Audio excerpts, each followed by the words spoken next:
આજે બજાર ઉપર ગયું તો શું તમારો પોર્ટફોલિયો પણ ઉપર ગયો કે નહીં?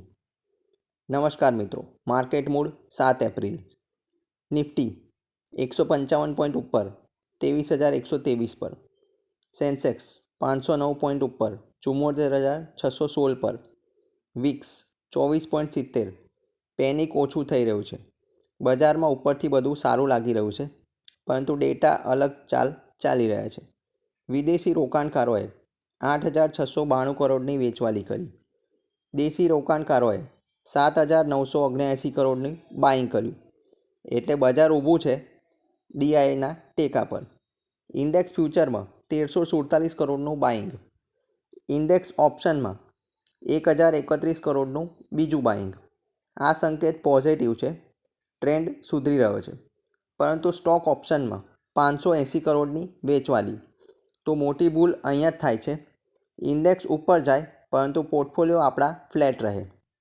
તેનું કારણ એક જ છે કે હજુ તમામ સ્ટોક્સ ચાલી નથી રહ્યા. ઇન્ડેક્સ ઉપર ગયો છે, પરંતુ તેના માટે તમામ સ્ટોકે સાથ આપવો પડશે. તો જે પણ સ્ટોક સમજીને ખરીદ્યો હશે તે ઉપર જશે.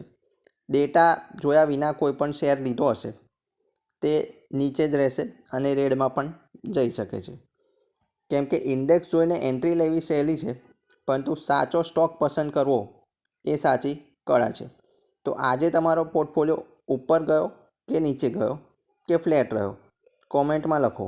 અમે તમને સાચો રસ્તો બતાવીશું. જય હિન્દ, વંદે માતરમ.